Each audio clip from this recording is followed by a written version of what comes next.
In the fading light of an autumn evening in 1890s New England, a farmhouse stood silent against the rolling fields, its windows glowing faintly with lamplight.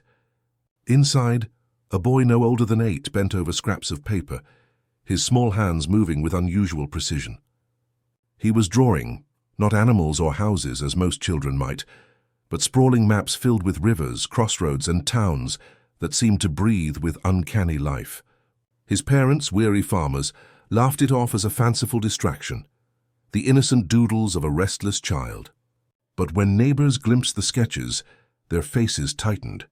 Some swore they recognized structures that had never stood in their county, bridges over rivers that didn't exist, winding roads leading to names no one dared to speak. A sense of unease took root. The boy was no longer simply imaginative. He had become a quiet keeper of places that should not be known. The village where the boy lived was a place forgotten by time. Nestled between fields of corn and stretches of stone walls, it carried the quiet rhythms of rural New England life in the late 19th century. Mornings began with the ringing of the schoolhouse bell, its sound echoing across the fields as children trudged along dirt roads, lunch pails swinging in hand. Farmers rose with the dawn, tending to their livestock before the church bells marked the start of Sunday worship. Seasons dictated survival, and traditions, rooted in faith and conformity, offered both comfort and restraint. The boy's family was typical of the place, hard-working, pious, and reserved. His father spent his days behind a plough, shoulders bent under years of labor, while his mother kept the hearth warm and the household steady. They were not wealthy, but neither were they destitute. Within this framework of predictable routine, the boy was expected to follow the same path: schooling, chores, church, and eventually the fields. His teacher, Miss Carter, was the first to notice something unusual. In a classroom where neat penmanship and memorization of scripture were praised above all, his attention often wandered to paper margins filled with strange sketches. Roads that led nowhere, buildings that rose in impossible detail, forests marked with symbols unfamiliar to the county maps. At first she scolded him, urging him back to arithmetic and grammar, but her curiosity grew when she saw the sheer consistency of his drawings. They were not idle scribbles, but patterns with an unsettling precision. The wider community, however, valued order. Deviations were quietly frowned upon, whispers carrying faster than the winds off the fields. Boys were expected to be strong and obedient, destined to inherit farms or trades. Girls were taught humility and service, destined to marry within the fold. Anything beyond this narrow horizon was seen as unnecessary or worse, dangerous. And so, while the boys' sketches were dismissed at home as childish diversions, in the hushed corners of the schoolhouse they became quiet cause for unease. This was a world designed to be safe, ordinary and easily understood. But ordinary worlds fracture most violently when a crack first appears, small, almost invisible until the foundation begins to shift. The boys' maps, though unnoticed by many, were already that crack. They hinted at a knowledge that should not exist, an imagination that stretched beyond the walls of the village and into landscapes no one could place. The calm of his surroundings, the warmth of hearth, the ring of bells, the rhythm of ploughs was real. But beneath it all an unsettling contrast was forming, a tension between the expected and the impossible. The ordinary world was not built to withstand what was quietly coming. It began without warning, a shift so subtle his family scarcely noticed at first. The boy, once restless and quick to abandon his chores for games in the field, now sat transfixed at the table each evening. Pencils dulled, paper edges curled, and still he drew, always maps, always with a frightening precision beyond his years. What were once doodles in margins had become sprawling cartographies. Rivers traced their paths across whole pages, dotted with bridges no villager had ever crossed. Graveyards appeared, carefully marked with tiny rows of stones, each symbol etched with delicate certainty. At school the change was undeniable. He ignored lessons, his small frame hunched over scraps of paper, while numbers and scripture blurred around him. The other children whispered, stealing glances at the elaborate sketches taking shape beneath his hands. Miss Carter, his teacher, grew uneasy. She knew the limited resources of the village. Few families even owned atlases, and none carried the kind of geographic detail she now saw sprawled before her. One afternoon, unable to contain her suspicion, she questioned him directly. "Where did you learn this?" she demanded, holding one of the maps aloft. The boy looked up, his eyes steady, untroubled. "I didn't learn," he said simply. "I just see them." His voice was calm, too calm for a child caught in mischief. Miss Carter felt a chill rise along her arms. Believing perhaps he had stolen glimpses of books beyond his reach, she visited his parents. The farmhouse kitchen was warm with the smell of bread as she laid the papers before them. The father frowned, his calloused hands tracing the lines. The mother looked weary, brushing flour from her apron as she shook her head. "He's never had books," she insisted. "Never seen maps like these." They dismissed it as imagination, yet there was something guarded in their denial, as though they feared naming what they did not understand. But rumors travel faster than truth in small towns. By winter, whispers spread through the congregation and across the fields. Some said the boy copied designs from travelers, though none could recall a stranger passing through. Others muttered of second sight, the uncanny ability to glimpse what ordinary eyes could not. The most unsettling voices insisted he was charting places that should not exist, that his hand was guided by something otherworldly. Children began to avoid him, their play falling silent when he approached. Farmers glanced at him uneasily when he passed their gates. In a place where order and sameness were sacred, the boy's relentless maps had become a disruption, a disturbance gnawing at the fragile sense of safety the town clung to. The boy, meanwhile, seemed untouched by their unease. Each night he returned to his pages, sketching with quiet intensity. The landmarks multiplied. Forests no one had walked, crossroads unmarked by any county survey, names etched along rivers that carried a language foreign yet familiar. It was as though he were not inventing these places, but remembering them. And that memory, unshakable and precise, was what unsettled the village most. By the time spring thawed the frozen fields, the boy's maps were no longer a secret curiosity, but the subject of quiet dread. The village, bound by tradition and silence, carried its suspicions behind closed doors, yet the unease seeped into every corner. At the blacksmith's forge, men paused their work to mutter about the child who drew lands of the dead. In the pews of Sunday service, mothers exchanged guarded glances, their prayers weighted with fear rather than faith. It was not only what he drew, it was the certainty with which he drew it. Some villagers claimed they recognized features no child should know. A bridge that had once stood before a flood, washed it away decades earlier, appeared in his sketches, its arches rendered perfectly. An orchard that had burned in a lightning strike was marked exactly where it had once stood, though the boy had never seen it. Each detail suggested a memory that belonged not to him, but to the land itself, forgotten histories etched into paper by his small, steady hand. Miss Carter tried to defend him at first, insisting he was gifted, imaginative. But even she felt her resolve fray when he produced a map of a graveyard she had never visited.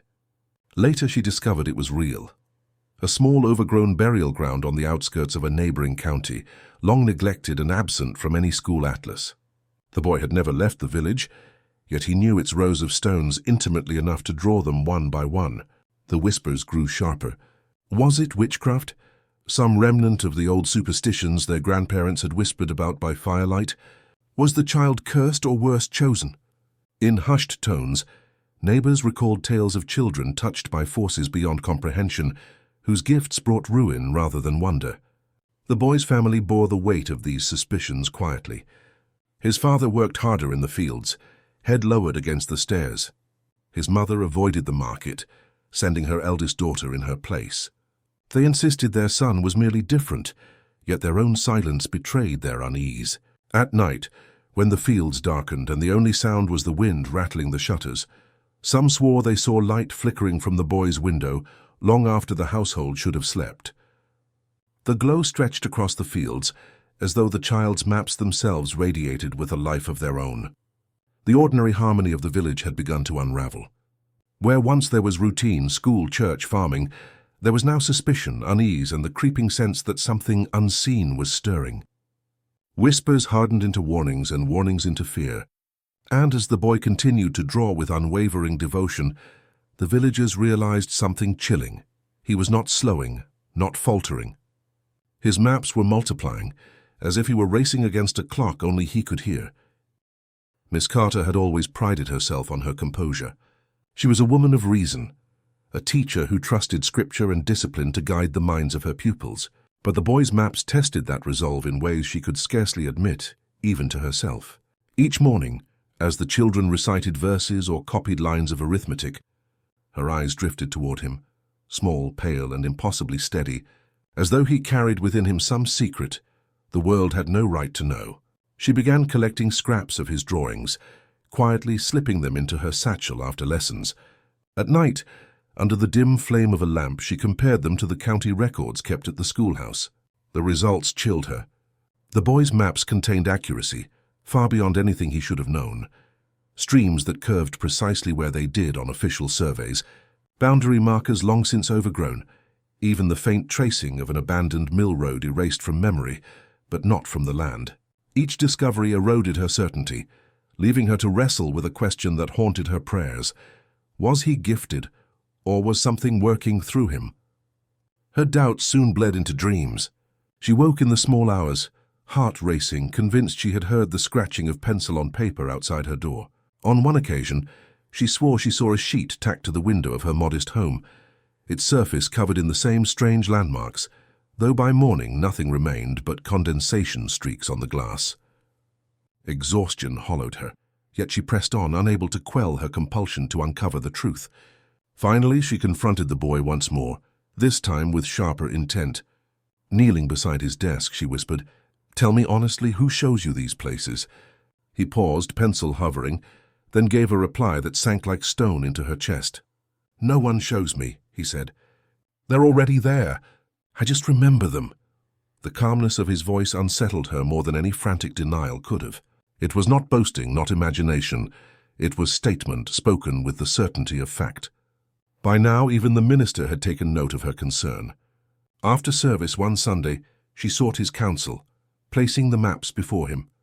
He leafed through them, his brow furrowing, his lips pressed thin. At last he closed the folder and returned it to her hands. "Some things," he said gravely, "are better left unstudied. A child's burden is not always his own." His words, intended as guidance, offered no comfort. Instead, they deepened her sense that she stood at the threshold of something she could neither explain nor escape. Miss Carter's doubt was no longer silent. It had become a haunting presence, lingering in every glance at the boy's bowed head, every faint scratch of pencil against paper. Reason had been her shield, but reason was slipping. And as it slipped, fear crept in to take its place. By summer, the boy's drawings no longer resembled simple records of the familiar countryside. His pages swelled with detail far beyond the reach of the village or even the surrounding counties. Mountains rose where none existed, sketched with the confidence of one who had stood at their base. Rivers bent into valleys no one had ever charted, their banks labeled with names in a language no villager could read. Entire towns appeared, streets lined with buildings rendered in eerie perspective, graveyards with rows upon rows of stones marked by symbols too precise to be the work of imagination. The maps were not random. They carried a strange continuity, as if each page extended the last, forming a vast world hidden just beyond the known. When pieced together, they revealed connections: a bridge leading to a road leading to a hamlet flanked by a forest inked in ominous darkness. It was as though he was not creating a fantasy, but recalling a memory, one page at a time. Miss Carter, torn between fascination and dread, attempted once more to test him. She pointed to a cluster of markings he had labeled with unfamiliar words. "What is this?" she asked. The boy glanced only briefly before replying, "It's where they go when no one remembers them." He said nothing more, returning to his page, but the answer chilled her. Words spread faster now, carried by gossip and fearful curiosity. A farmer swore he recognized an old battlefield, long unmarked and nearly erased by time, placed exactly where the boy had drawn it. Another claimed one of the towns matched the ruins of a settlement that had vanished generations earlier, abandoned after plague. The boy's knowledge of these places, unseen and unspoken, ignited a fear that bordered on reverence. Some whispered he had the sight of prophets, others that he was touched by something far less holy. His parents grew weary beneath the weight of suspicion. They burned some of his drawings, hoping to halt the whispers, but the boy simply redrew them with renewed fervor. "I can't forget," he murmured, almost pleading when confronted. "If I stop, they'll be gone forever." His insistence, quiet yet unyielding, deepened the unease of all who heard it. By now, even the children who once played at his side had retreated, their laughter turning to silence when his figure appeared. He belonged less to the world around him and more to the world he mapped, a place invisible yet pressing against the edges of their own. The village began to change in response. Families locked their doors earlier. Conversations hushed when he walked past. Even the minister paused longer in prayer, his words weighted with unease. The boys' maps had outgrown paper. They had become a shadow over the village itself, whispering that their small, ordered lives rested on ground they did not truly know. And what lies beneath the known, once uncovered, cannot be easily buried again. The turning point came on a night heavy with rain. Storm clouds blotted out the moon, and the village slept uneasily as thunder rolled across the fields. In the boy's farmhouse, a lantern burned long after the rest of the family had retired. He sat at the table, pages spread around him like a mosaic, his pencil scratching furiously against the paper. This night was different. His hand moved faster, more urgent, as though driven by a force beyond his control. Miss Carter, restless and unable to sleep, followed an impulse she could not name. Wrapping her shawl tight, she walked the muddy road to the farmhouse, the storm wind tugging at her clothes. She had grown desperate for proof, for something tangible that would either quiet her doubts or confirm her deepest fears. When she reached the door and knocked, the boy's mother answered, weary but resigned. "He's still at it," she whispered, stepping aside. Inside, the sight struck her dumb. The table was covered in maps, each sheet flowing seamlessly into the next. It was not dozens, but hundreds, forming a sprawling network that covered the wood beneath. The boy looked up at her only briefly, before returning to his work. She approached, her breath catching when she saw the landmarks. They were not just of unknown lands, but of their own village, yet altered, extended, overlapped with places no one had ever seen. "Do you recognize this?" he asked quietly, pointing to a graveyard marked on the edge of the paper. Before she could respond, he added, "You'll see it tonight." His voice was steady, certain, carrying no trace of a child's wavering imagination. As the storm raged, the farmhouse door blew open, and a flash of lightning illuminated the distant fields. Through the downpour, they all saw it, rows of crooked stones half buried in mud, stretching across a rise that had always appeared empty. Miss Carter gasped, clutching the doorway as her knees threatened to give way. When she looked again, the vision was gone, swallowed by darkness and rain. But the map remained, the graveyard drawn in careful detail exactly where she had seen it. Whispers of the night spread quickly. Some dismissed it as a trick of weather and fear. Others swore the land itself had revealed its buried secrets, if only for a moment. For Miss Carter, the doubt that had plagued her was gone, replaced by the heavy certainty that the boy's maps were more than imagination. They were revelation. From that night forward, the village could not look at him the same. He had shown them something real, something undeniable, even if fleeting.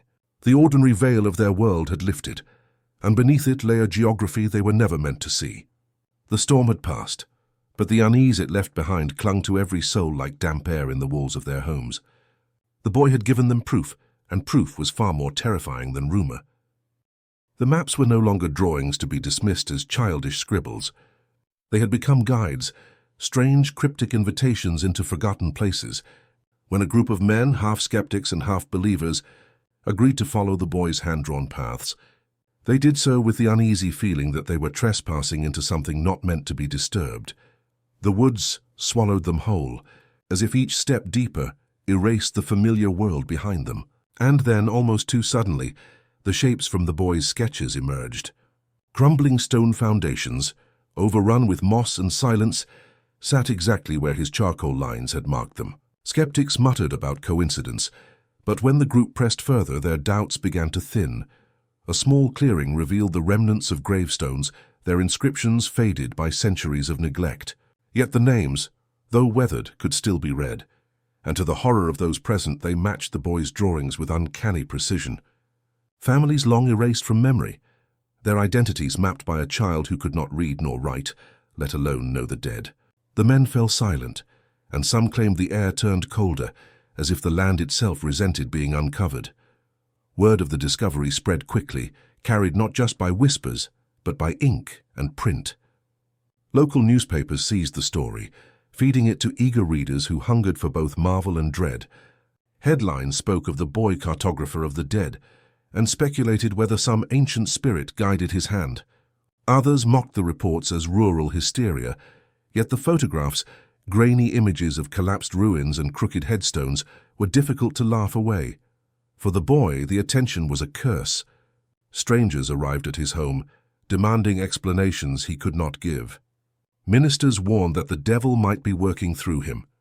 Mothers pulled their children closer when he walked past, as though the mere brush of his presence might invite some unholy knowing. Yet still he drew. Pages continued to pour from his small hands, each one more intricate than the last, as if unseen voices dictated secrets long buried. The expedition's findings ruptured the fragile line between folklore and fact. What once lived in hushed tales, ghost villages, forgotten families, nameless graves, now stood in soil and stone. The maps were no longer the imaginings of a boy. They were evidence that history itself, silenced and abandoned, could claw its way back through innocent hands. And so the question deepened, darkened. If these maps revealed what had been hidden, what else might they lead to? The discoveries should have brought clarity, but instead they marked the beginning of the boy's slow disappearance. It began subtly. Moments when he seemed absent, though he sat among his family, his eyes fixed on nothing, as if listening to voices no one else could hear. He would wake at night and press his charcoal to paper without a candle lit, the shapes flowing as though guided by hands unseen. Neighbors whispered that the boy was slipping into the very maps he drew. He no longer played, no longer laughed. His skin grew pale and his words, once hesitant and simple, became fewer, as though language itself was fading from him. His father pleaded with local doctors, who could only shake their heads. A few suggested exhaustion, others madness. But the old women in the valley murmured a darker truth. The land was reclaiming him. Then came the day he vanished. The story told in the village insists it happened without sound. At dawn his bed was empty, the sheets cold. On the floor lay a final sheet of paper, a map unlike the others. It bore no rivers, no hills, no ruins, only a winding line that seemed to twist inward until it reached a hollow circle at the center. Some said it looked like a spiral, others like a doorway. Search parties scoured the woods for days, but not a footprint, not a scrap of clothing was found. The newspapers that had once sensationalized him now printed cautious retractions, fearful of being blamed for driving curiosity too far. Officials dismissed the case as a runaway child, but in hushed gatherings, people insisted he had walked into one of his own maps, crossing from their world into another that could not be charted by compass or sun. Years passed, and the forest grew thick over the ruins again. Yet hunters sometimes claimed to find strange carvings on tree bark, faint outlines of the same spirals, etched as though by a small, steady hand. And more than one traveler swore they heard a child's voice in the thicket, reciting names of the long dead. The boy was gone, but his maps remained, cryptic relics that seemed less like drawings and more like invitations. Those who dared to study them closely said the ink never fully dried, that the lines shifted when no one watched, as though still alive. His absence was not an ending, but a threshold. The question that haunted everyone was not where the boy had gone, but what had called him away. The farmhouse still stands, though the years have gnawed at its bones. Windows gape like hollow eyes, shutters hang loose, and weeds choke the once orderly garden where the boy once played. Inside, silence clings like a second skin. Dust carpets the floor, yet the air feels heavy, as though voices once trapped within still linger, waiting to be heard. The villagers avoid this place now, crossing themselves when they pass the lane. They whisper that a house remembers its grief, that its timbers swell with the sorrow they have absorbed. In the kitchen, where the family once gathered, the paint peels in long strips like curling pages. Upstairs, the boy's room remains locked, though no one admits to touching the key. It is here, amid the rot and abandonment, that one relic survives. Tucked beneath a warped floorboard lies a single map, edges singed as though fire once tried to consume it. The lines are darker, sharper than the others. They trace a terrain no traveler recalls, a valley hemmed by mountains whose names have never appeared on any survey. At the heart of the page rests a symbol, a circle broken by jagged marks, Neither compass nor seal, but something more ancient. Scholars who glimpse it argue over its meaning. Some call it nonsense, a child's flourish mistaken for mystery.